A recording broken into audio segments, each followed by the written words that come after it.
10 Effective Study Techniques. Number 1. Mnemonics. Mnemonics are memory aids that help you remember information. If you're like most people, you probably get frustrated when you can't remember the name of your new coworker, a friend's phone number, or even why you walked into a room. This is where mnemonic can come in handy. For example, to memorize the name of the planet, use a phrase like, "My very educated mother just served us noodles, Mercury, Venus, Earth, Mars, Jupiter, Saturn, Uranus, Neptune." You can also create your own mnemonics for difficult terms or lists. They turn boring facts into fun, memorable stories. Number 2. Chunking. Chunking technique is a memorization method that begins with distilling large pieces of information into smaller pieces or chunks. For example, bank account numbers. Bank account numbers are typically long strings of numbers, and to remember them easily, you could group the numbers in sets of 3 or 4, making it easier to remember them. Number 3. Mind mapping technique. Create visual diagrams to show relationships between concepts. Start with a central idea and draw branches. Use colors, images, and symbols to make it more engaging. For example, if you are studying biology, your central idea could be human body, with branches like circulatory system, digestive system, and so on. You can map knowledge in a way that will help you to better understand and retain information. Number 4. Active recall technique. Active recall is a proven study technique where instead of passively repeating information, you stimulate your brain to actively retrieve the information you've just learned. This makes the information more memorable so that you remember it during your next test or quiz. For example, after reading a chapter, close the book and write down everything you remember. Then, check your notes against the book. This method helps to reinforce your memory and makes the information stick. Number 5. Visualization. Visualization involves creating mental images to understand and remember information. For example, to understand the water cycle, visualize the process starting with evaporation, where water from oceans and lakes turns into vapor. Then, imagine the vapor rising and forming clouds, condensation.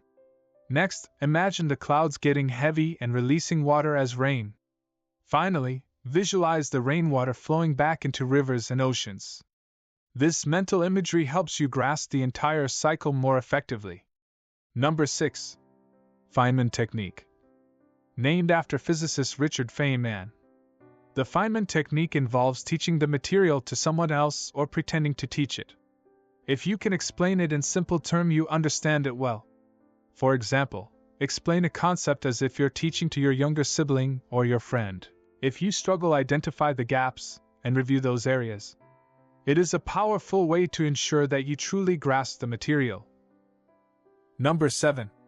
Practice testing. Taking practice tests is a powerful way to prepare for exams. It simulates the exam's environment and helps you identify areas where you need more review. Use past papers, online quizzes, or make your own test. The more you practice, the more comfortable you will become. Plus, it helps reduce exams anxiety, since you are familiar with the format. Number 8. SQ3R. Next, we have the SQ3R method, which stands for survey, question, read, recite, and review. It's designed to help you understand and retain information from textbooks. Skim through the chapter to get an overview, formulate questions based on the headings, read the section thoroughly, summarize the information in your own words, and review the material again to reinforce what you have learned. It is a structured way to get the most out of your readings and ensure you are actively engaging with the material. Number 9. Pomodoro Technique. The Pomodoro Technique is a time management method, which involves breaking your study time into intervals, typically 25 minutes of focused study followed by a 5-minute break. Set a timer for 25 minutes, study a specific topic, and when the timer goes off, take a 5-minute break. Repeat this cycle 4 times, then take a longer break. This will keep your mind fresh and focused. It is like giving your brain a mini recharge. You can use timer or apps designed for Pomodoro sessions. Finally, self-explanation. Explain the material to yourself in your own words. For example, after reading a paragraph, try to summarize it out loud. or write it down and explain as if you are teaching someone else. This helps clarify concepts and reinforce learning. It is like having a conversation with yourself about what you are learning, and ensures you truly understand the material. That's it for today's video. I hope you found these study techniques helpful. If you did, make sure to hit the subscribe button. Thanks for watching, and happy studying!